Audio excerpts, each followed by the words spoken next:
Sa ulo ng mga nagbabagang sports balita.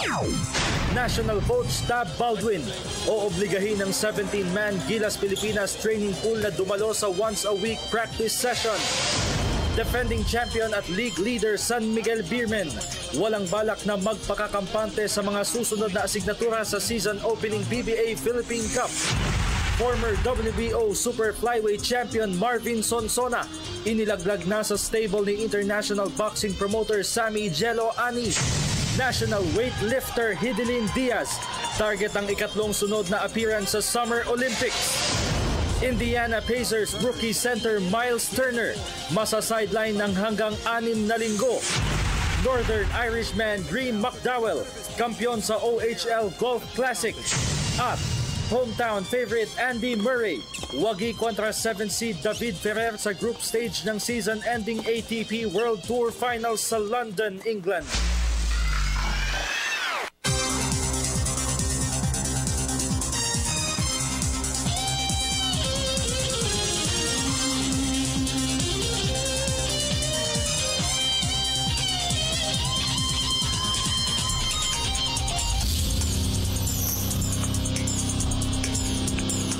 Magandang gabi po sa inyo lahat. Ako po si Dennis Principe, kasama si Meg Siozon. Maghahatid sa inyo ng pinakahuling kaganapan sa daigdig ng palakasan. Sa international basketball, oobligahin na ni National Coach Tab Baldwin ang 17-man Gilas Pilipinas training pool na dumalo sa once-a-week practice session. Ito'y matapos sa lumiban ang ilan sa kanila sa team practice kagabi dahil sa non-basketball related activities. Ang kabuang detalye iyahatid ni Ria Arevalo ng Sports Radio 918. Magiging mahigpit na sa pagbibigay ng permiso sa mga miyembro ng 17-man Gilas Pilipinas training pool si National Coach Tab Baldwin. Ito'y matapos na payagan niya sina Junmar Fajardo at Mark Tingris na lumiban sa team practice kagabi para mag-shoot ng television commercials. Ayon kay Baldwin, maaga siyang naabisuhan ni Fajardo at Tingris sa kani-kanilang commitment.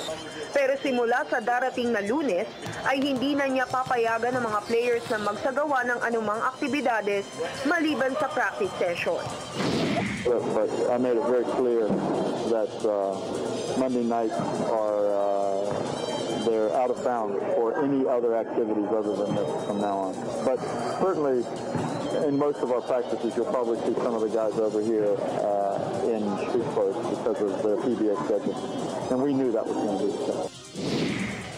Samantala, naniniwala naman si Baldwin na makikinabang sila sa once-a-week training schedule, lalo pat nagbigay ng full commitment ang lahat ng mga miyembro ng national pool. They'll get bored because we'll do the same drill over and over and over until hell freezes over. I don't care. But until I get bored, they need to work to become perfect at the drill. And so they'll understand these things more and more as we move forward.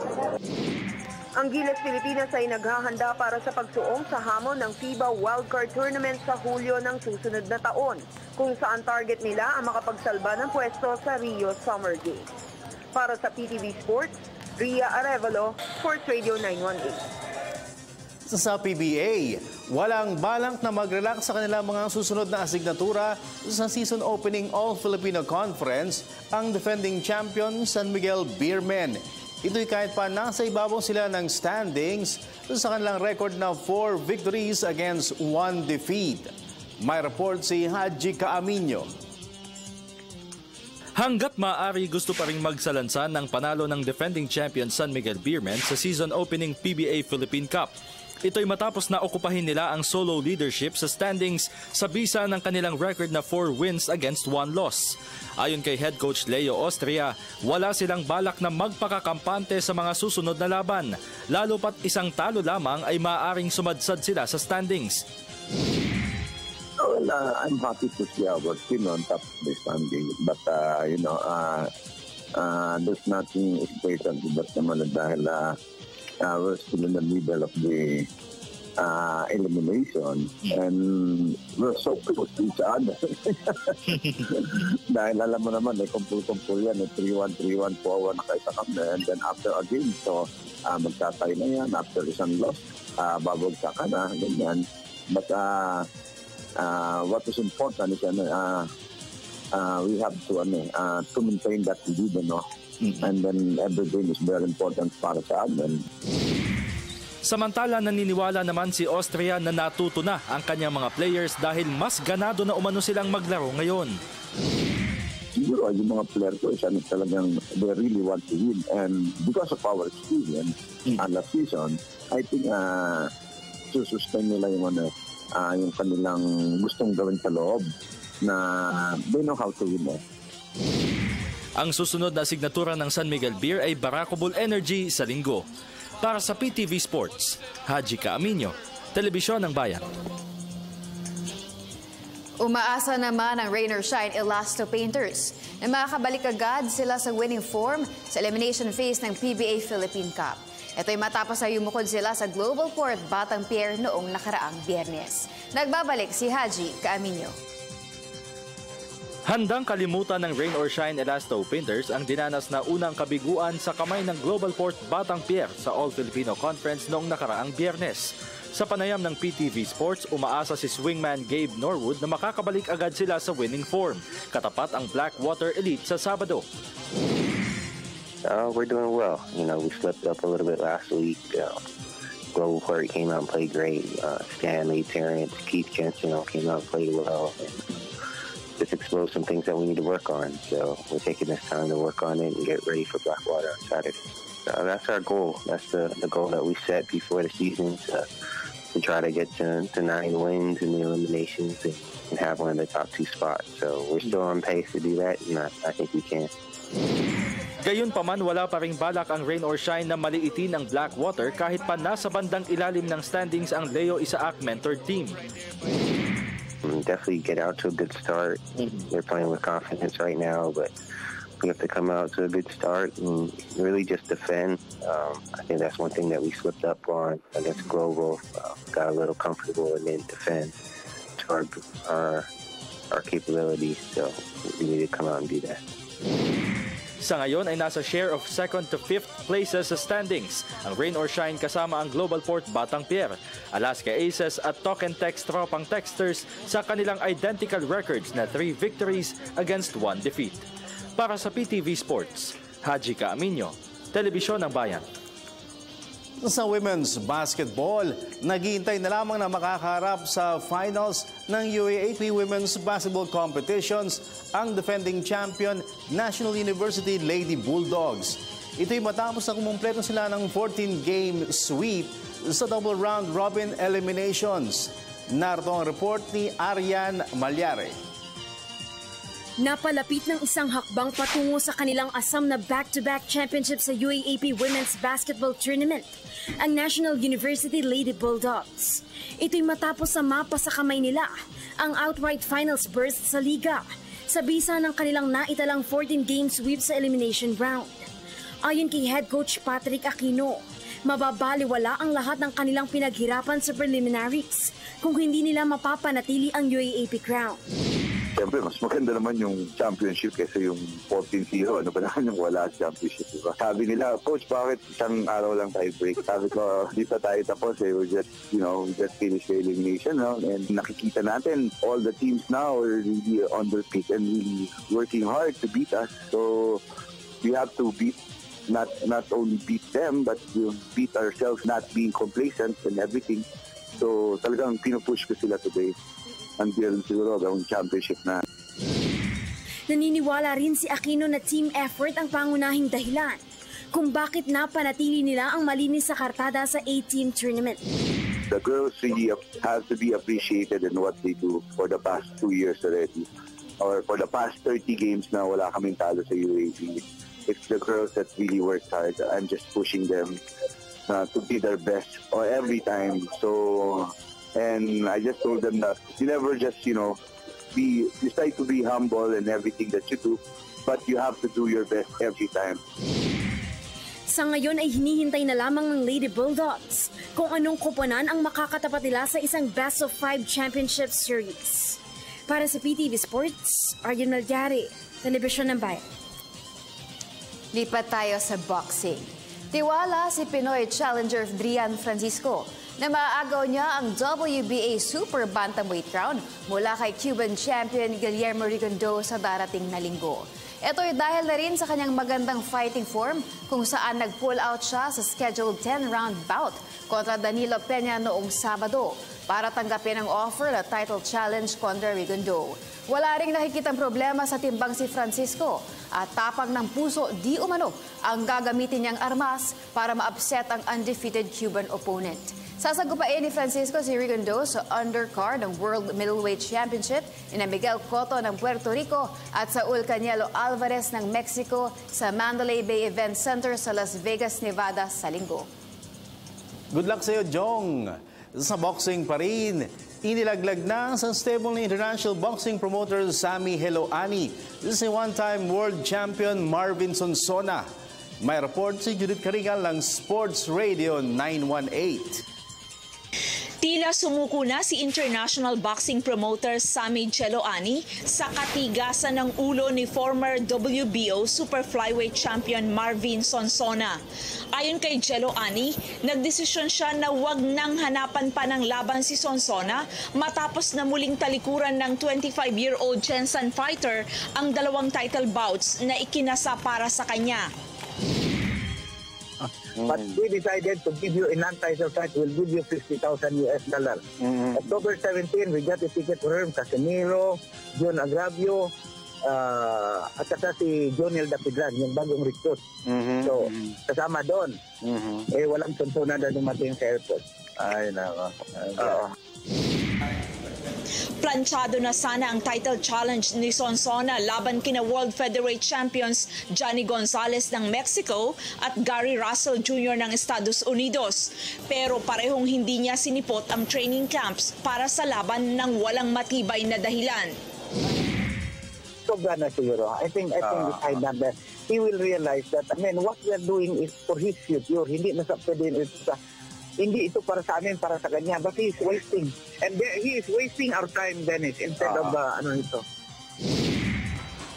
Dahil dito, ibinaling na lamang ni Heloani ang atensyon sa isa pa niyang prize fighter na si Janriel Casimiro na naghahanda naman para sa title challenge kontra Puerto Rican IBF Super Flyweight Champion Macjo Arroyo sa susunod na taon. Para sa PTV Sports, Judith Caringal, Sports Radio 918. Sa iba pang balita, determinado si multi-titled weightlifter Heidelin Diaz na muling makuha ng pwesto sa Quadrennial Olympic Games. Para sa detalye, nagbabalik si Arian Malyare. Ikatlong sunod na appearance sa Summer Olympics ang aasintahin ni veteran internationalist Heidelin Diaz sa kanyang nalalapit na kampanya sa World Weightlifting Championship sa Houston, Texas. Tumata yung third seed sa women's 53 kg class. Aminado si Diaz na mabigat ang laban sa world meet. Lalo pat kabilang sa mga makakatapat niya sa kompetisyon ay ang mga top contenders mula sa mga bansang China at Chinese Taipei. Kasama ni Diaz na magwawagayway ng bandila ng Pilipinas sa Texas showpiece sa fellow national weightlifter Nestor Colonia. Nasusubok naman ang kapalaran sa men's 56 kg class. Hindi ko pa po masabi kasi close fight po ito ngayon. So wala pa yung laro. Pero I will do my best with God help. Ginawa ko na yung lahat sa training. So ang sabi ko nga sa coach, sa nanay ko, prayer na lang talaga makakatulong sa akin, saka si God. Kasunod nito, humiling ng todong suporta mula sa sambayan ng Pilipino si Diaz para sa katuparan ng kanyang pangarap na muling magpartisipa sa Rio Olympics. Kailangan ko talaga ng dasal ninyo. Isama nyo ako sa dasal nyo, sa Sunday prayers. Include nyo po sana ako kasi talagang ginawa ko na yung best ko. Pero alam ko si God lang ang makakagawa ng kung ano magiging resulta ng laro. Tanging ang top 3 lamang sa bawat weight classes ang magkakaroon ng karapatang bumuhat sa 31st Olympiad. Para sa PTV Sports, Arian Malyare, Telebisyon ng Bayan. Samantala, nagpamalas naman ang lakas sa World Wushu Championship sa Jakarta, Indonesia ang mga National Sanda Warriors. Para sa detalye, narito pong muli si Arian Malyare. Nakasesiguro na ng pwesto sa 2016 Sanda World Cup ang 4 na miyembro ng national team. Ito'y matapos na makarating sila sa semifinals ng 2015 World Wushu Championship sa Jakarta, Indonesia. Sa panayam ng PTV Sports, ikinatuwa ng pamunuan ng Wushu Federation of the Philippines ang panibagong achievement na nakamit ni na Sanda Warriors Francisco Solis, Arnel Mandal, Hergy Bakdayan at Divine Wali. It's a team and a group effort ng ating mga coaches and with siyempre support ng ating athletes sa focus nila sa kanilang event, especially sa kanilang mga napagdaan ng trainings na ito na yung time sa kanila para ibigay nila yung full alam nila, full knowledge nila, full technique. Samantala, nakapagsalba naman ng silver medal sa women's compulsory taihikwan event ang isa pang national team member na si Agatha Wong. Naasahan natin na makakakuha pa tayo, makakasungkit pa tayo ng iba pang medalya para sa ating Philippine team para mai-contribute naman natin sa ating bansa and then to the Philippine Sports Commission and to the Philippine Olympic Committee. So suporta naman nila para sa atin.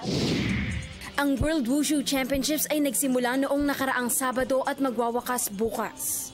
Para sa PTV Sports, Arjen Nalyari, Telebisyon ng Bayan. Indiana Pacers rookie center Miles Turner inaasahang masa-sideline ng hanggang 6 na linggo. Yan at ang iba pang pinakamalalaking kaganapan sa Global Sports sa pagbabalik ng PTV Sports.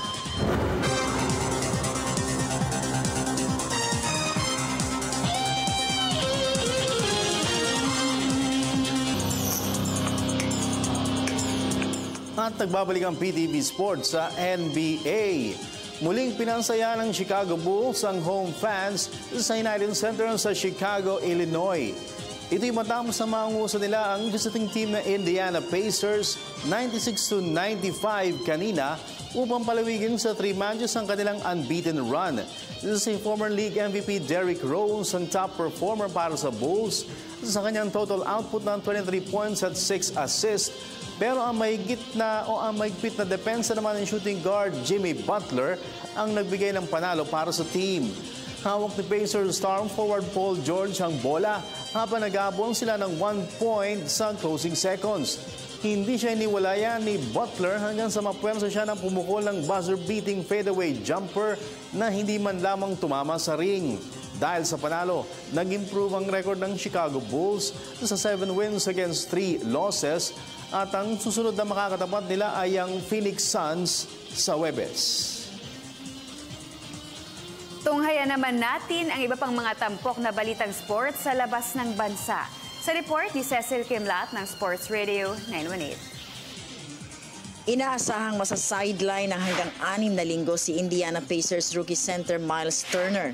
Ito'y matapos na sumailalim siya sa surgery para i-repair ang chip fracture sa kanyang left thumb.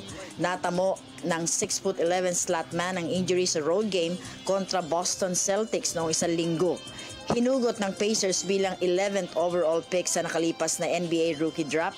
Si Turner ay nag-a-average ng 6'1" points at 2.9 rebounds sa kanyang unang 8 games sa liga ngayong season. Sa NBA pa rin, hindi makakasama ng Milwaukee Bucks sa kanilang 3-game road trip si sophomore forward Jabari Parker. Ito'y dahil nakatakda siyang sumalang sa ilang serye ng medical test para malaman ang lagay ng kanyang sprained right foot. Lumiban sa unang 4 na games ng Bucks ngayong season, si Parker ay pumukol ng 12 points sa double overtime win kontra Cleveland Cavaliers noong linggo. Sa golf, pinagarian ni Northern Irishman Graeme McDowell ang OHL Classic sa Playa del Carmen, Mexico. Ito'y matapos na daigin niya sa isang sudden death playoff kanina sina Jason Bond ng Amerika at Russell Knox ng Scotland. Pare-parehong nagsumite ang 3 parbusters ng 18 under 270 sa regulation at inangkin ni McDowell ang titulo sa pamamagitan ng paghataw ng birdie sa first extra hole. Ito ang kauna-unahang PGA Tour title para kay McDowell sa nakalipas na 2 taon. Sa tennis, nagpamalas ng lakas sa pagsisimula ng kanyang kampanya sa season-ending ATP World Tour Finals sa London, England, si hometown favorite Andy Murray. Kagabi ay dinumina ng second-seeded British star ang nakadwelong si 7th seed David Ferrer ng Spain 6-4 at 6-4 upang magrehistro siya ng record na 1 win and 0 loss sa group stage. 3 beses ang nakabreak sa laban si Murray sa larong tumagal ng 1.5 oras. Ang susunod na makakatapat ni Murray sa group stage ay isa pang Spaniard na si 5th seed Rafael Nadal. At sa football, nagbalik na sa training ground ng FC Barcelona si star striker Lionel Messi. Ito ay matapos na makarecover siya mula sa knee injury na natamo niya sa match-up kontra Las Palmas noong nakaraang Setyembre. Pero malabo pang makasama ng Barcelona si Messi sa El Clasico game kontra Real Madrid sa Linggo dahil naghihinay-hinay pa siya sa training kasama ang mga reserves ng team. Sa ngayon ay nasa ibabaw ng La Liga standing ang Barcelona, 3 puntos sa unahan ng closest rival na Real Madrid. Para sa PTV Sports, Cecil Kimlat, Sports Radio 918. Sa ating question of the day, kaya bang umiskor ng upset win ni Pinoy challenger Drian Francisco kontra Cuban champion Guillermo Rigondo sa Linggo? Yan at ang iba pa ninyong katanungan sa ating iSports segment sa pagbabalik ng PTV Sport. At nagbabalik ang PTV Sports with Manju. Hello po! Magandang gabi po sa inyong lahat. I'm back. Hayahay tayo ngayon. Hayahay. Oy, happy birthday kay the Captain Alvin Patrimonio. Babati nga, ma'am. At birthday nga din daw ni Junmar Fajardo nakalagay dito. Nabasa ko. Birthday din ba ni Junmar? Birthday sila. The Kraken and the Captain. Birthday pala ni Junmar. Happy birthday, Junmar. At saka yung mga kasama natin dyan sa Manila Bulletin Tempo. Yes. Akala ko happy birthday din eh. Hindi, okay tayo dyan. Happy viewing na. Yan. Sige, okay. Sige. Siyempre. At dahil nawala ako ng isang araw, Ikaw ang mag-question of the day. Question of the day! Kaya bang umiscore ng upset win ni Pinoy challenger Drian Francisco kontra Cuban champion Guillermo Rigondo sa Linggo? Send your answers sa facebook.com/PTV4Sports or sa Twitter at PTV4_sports. Yan. Masagot ko lang yan, total boxing. Yan na. Si Drian Francisco. Maganda kay Guillermo Rigondo. Si Rigondo muna. Para kay Francisco Hindi siya talaga, lately hindi siya knockout artist eh. Sino si Rigondo? More on boxing. Ayan. So, laging at saka maraming problema si Guillermo. Oo, Guillermo. Marami siyang problema. Saan yan? Personal na problema? Mga kailangan niya ng payo. Makaka-apekto yun. Kasi tagal na hindi lumaban, tinanggal yung 2 corona, pero wala kang talo. Pero inalisan ka na. Tapos iniwan ng Top Rank. Sabi ni HBO, ayaw namin sa'yo, boring ka panoorin. So madami pala talagang problema ang ginagawa. So doon natin masusukat yung kanyang mental toughness. Kung si Drian Francisco naman, ano ba ang meron itong boksingerong ito na 28 victories, 3 losses and 1 draw? Very awkward kumilos. Hindi yung talaga yung bang pag-aaral. Kasi di ba pag pinag-aaralan mo isang boxer, yung sinasabing by the book, yung mga kilos, alam mo paano bumunta ng uppercut. Kung puro uppercut, alam mo na eh. Basta mahilig siya sa uppercut, alam mo na. Kung mahilig siya sa hook, alam mo na. Yun na napapatay. Ito, di malaman kung uppercut o hook ba yung ang ginagawa niya. Pero tumatama. Di ba? Di mas maganda. Yun nga eh. May mga bagong moves. Si Drian, no? Tsaka aggressive daw to. The moves. Yung last talo niya, medyo natsambahan eh. Bali mo makachamba din siya kay Rigondo. Sige. Tsambahan tayo. Sa sagot po ninyo. Anong mga sagot ninyo? Ayon, kay Arcaira Lonto Chris, sabi niya malaki laban ni Drian, need lang niya ay puso sa laban. Happy birthday po pala kay Junmar Fajardo, pa-arbor ng jersey, please. Junmar, arbor daw naman ng jersey niya. Jersey mo. Junmar Fajardo. O galing kay Ron Lumidaw, may laban pala si Drian. Maganda boxing skills ni Rigondo. Mahirapan si Drian, pero may power naman si Drian. Tsaka sa lahat ng boxer, si Drian lang yata ang gumagamit ng Eurostep. Good luck. Yan. Ay, batiin ko lang si Ron, Lumidaw. Napakasipag niya. Kung nasan ako, nandun siya. Nagkikita kayo ni... Hindi, kung nasan ako may text, nandun siya. Diba? Talaga? Sa mga ano ba? Lagi nandun siya. Kahit ano yung stasyon, nandun yan. Sipag. Si Ron Lumidaw. Taga-suporta. Mahilig sa sports, si Ron Lumidaw.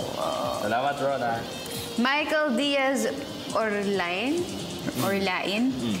Pagpapasiguro yan si Rigondo, kahit lamang siya sa odds, may sustansya mga suntok niyan ni Drian. May sustansya, may laman. Yan. Sige. Ano kayang klaseng suntok yun? No? Siguro pag suntok, parang Vitamin C. Sweet and fit. Galing na. Saan niya mapalak? Ganon kasustansya. Ang ganda ng segue. Sige, galing kay PJ Lezep Loft Francisco. Pwede basta mag-practice siyang mabuti at sumunod sa strategy nila. Kaya yan. Hi, Miss Meg. Hi. Babati naman lahat ng kalapatids sa PhilFan at PSF. Salamat po, Miss Meg. Ayan, batiin mo daw sila. Hello dyan, mga kalapatid sa PhilFan at PSF. Sumunod sa strategy. Ang tanong, sino magtuturo sa kanya? Yun ang tanong. Ayan. Paolo Caniela Car. Kano alam mo si Canelo? Si Caniela. Asawa ni Canelo Alvarez. Sa linggo, laban niya kay Miguel Cotto. Saul Canelo. Frankly speaking, malabo Pishe. Speaking malabo, suntok sa buwan yan.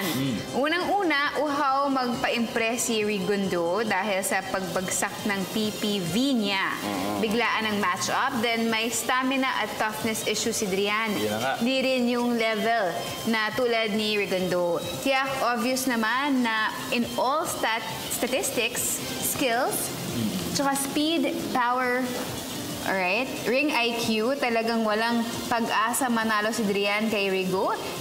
Tingin ko dito na tatakbo si Rigo, tumatakbo lang si Rigo. Pag alam niyang dihado siya. Kay Owen yan para sa Cuban, sadly but true. Okay, so Mahilig si sa Paolo Canela, boxing. Guillermo Rigondo. Oo. Sige. Siya ang unang-una, Tama ba? Siya ang unang-una. Pero sinabi rin nga niya na tama, na tumatakbo lang si Rigondo. Tingnan natin. Galing kay Christian Adam Kinitio, kaya yan basta puso lang. May kasama pang smile. Kunin mo si Chot Reyes. Na-trainer. Puso. Jair De Leon, hindi. Rigondo, puro takbo lang yan. Tatakbuhan lang niya si Drian. Jab, counter din, takbo. Parang Mayweather lang yan. Bakit si Mayweather hindi binitawan kahit boring ang fight niya? Magaling magbenta, magaling magboka. Sales stock. Wala tayong phone? Oo nga Hedge. Oo nga, nakaiwan ako. Naiwan. Bukas. Okay, galing kay Aaron Madlang Bayan. Wow, ganda yung pangalan. Kaya, Pinoy yan Di napapagod ang Pinoy sa paglaban para sa bansa. Of course. Sige. Tututski Kaluza, kaya niya yan, basta wag siya matrapik sa ipe. Ganda gabi, Meg, at Kapong Dennis. At handsome na kasama nyo, isa si Haji. Ano daw? Haji Binem niya. Haji ba ang name niya? Haji po. Maganda gabi po. Sino nga siya? Hindi Alejandro. Sino siya? Si Totoski Kaluza. Hello po. Maganda gabi po. Salamat. Okay. Next. Yan, si Villanueva. Nadala si Haji. Nakalimutan. Nawala. Oo, si Villanueva tayo. Saan yan? Si Villanueva Mandap Ruel. Isang magandang laban ito para kay Drian at sigurado kung hindi lang panalo, pati may gaganti niya si Donaire sa pagkatalo nito. Gandang gabi mga idols. Ask ko lang po bakit po ang bilis ng trade kay Jervy Cruz. Kalilipat pa lang niya ay napalipat naman uli siya sa Ginebra. Tagal na yan. May Seymour pa. Ngayon lang may Seymour pa.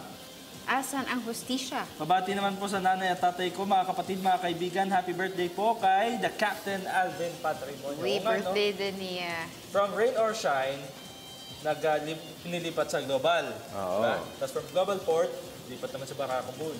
Yung Barako Bull, ito na, lipat sa BGSM. Wala yan kay Sean Anthony.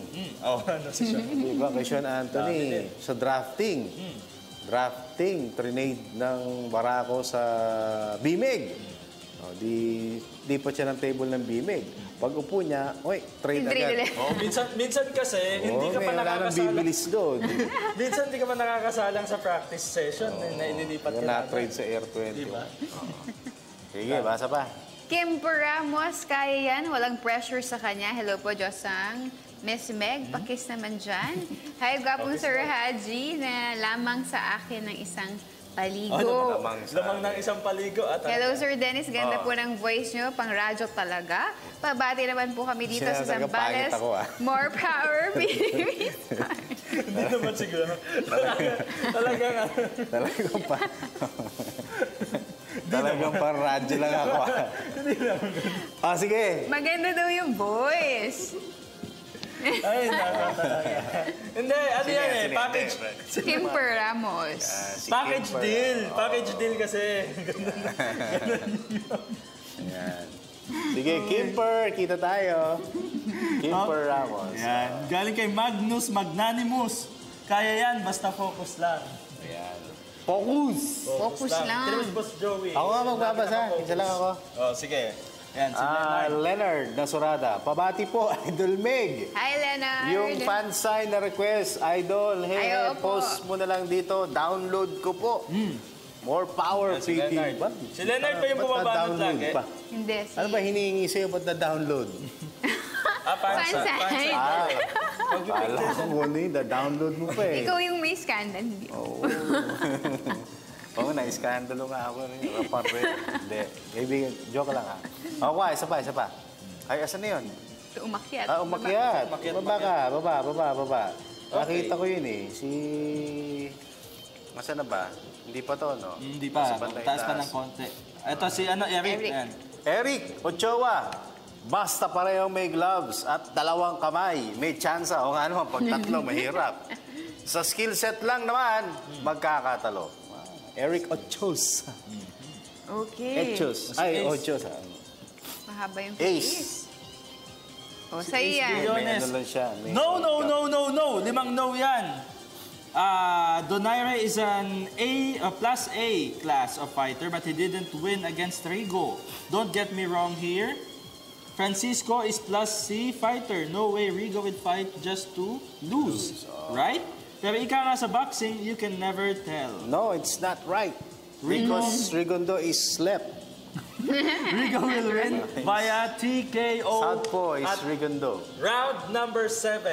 Ang sinasabi nga. Ba, knockout ha? TKO daw. TKO at 7th round. Oh, sige. Prediction. Tandaan natin. Ay, nawala. Ano ba yan? Si ano siya? Sino ba yung nabasa ko?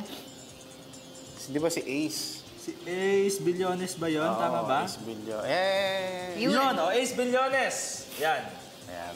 Sige. Natin sa Sunday. So, sinasabi niya, plus A, si Rigo. Si Donaire. Okay. Tapos plus C daw, si Francisco. Okay, sige. Isa pa? Daryl Del Rosario. Ano ba? Sige na. Sabi niya, siya po ba yung si Gintong Kamao? Siya nga. Walang imposible sa sports. Anything can happen. Oo, yan. Gintong Kamao. Siya nga yun. Okay, Patrick Valdez Malyari, malabo, masyadong elusive si Rigo. Rigo via KO. Okay. Last na. Last na lang. Si Aldrin, hindi naman lalaban ng boxing yan si Rigondo eh. Tatakbo lang yan ng tatakbo. Babati po mga kids ko na sina Ella, Sean at Zachary. Pati na rin sa wife ko na si Elaine. Elmi. Elmi. Oy, Elmi. Hashtag PTV Sports. Sorry, Elmi. Okay. Bye-bye. Inabot na tayo ng oras. Agad-agad. Bilis, no? Yan. Maraming salamat sa mga bumati sa atin. Napaka-sweet ninyo. Kasing sweet na. Sweet and fit. Yes! Glorious Herb. Yan. Stevia Herbal Dietary Supplement. Nasubukan mo na ito? Oo, okay Alam siya. niyo ba na yung bawat sachet ng Sweet and Fit ay katumbas daw ng 3 teaspoons ng sugar? Ano ba? Isang? Yung isang sachet, katumbas ng 3 teaspoons. Yung tamis. Oo. Yung tamis. Pero yung health benefits. Mas maganda yung kasi baka iniisip nyo, oy, grabe naman yun, 3 kutsara. Yung tamis. Yung tamis. So, hindi mo na kailangan mag-sugar. Pwede siya pang coffee, pang tea, pang juice, pang cereals, cakes, pastries. Kompleto. Yan, okay. At hindi lang yan, ang BioPatch Forza powder naman sa mga masasakitang katawan. Masarap din ba yan, yung BioPatch? Pag nilagay mo. Nilalagay sa paa. Yung stress. Kala ko, tsaa eh.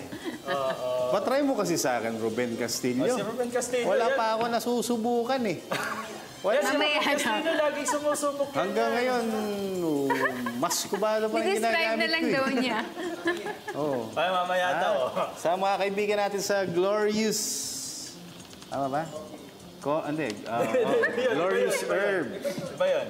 Ayan. Ako po si Dennis Principe. Si Ruben Castillo, agent ko yan. 0%. Ayos yan. Walang commission. Yun ang ibig sabihin, hindi pala katumbas. Alternative pala sa sugar. Alright, sige. Bati.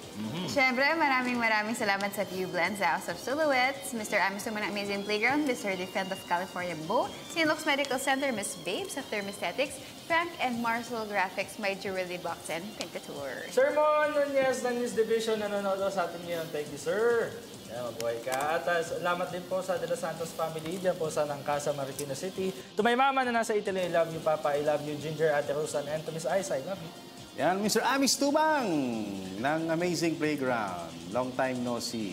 Mag-anniversary na yung huling pagkikita natin. Uy! Tsaka kay Mr. Sherwin Bringas ng DTC. Maraming salamat. Although hindi DTC. Ayan na, calling dati. Palitan na daw. Calling the attention. My wife, Pinny, I love you. Pinzian, Pinzoe, Mami Base, Mami G, Daddy Dan, Mama Lau, Kuya King, and kay Kuya Bunso. And Sports Radio Family, maraming salamat sa inyong walang sawang pagsuporta. Pansamantala, ako po si Dennis Principe. Megs Yoso. And Haji Camino, kompleto po kami. Iyon, triumvirate. Hanggang sa muli, ito po ang inyong paboritong PTV Sports.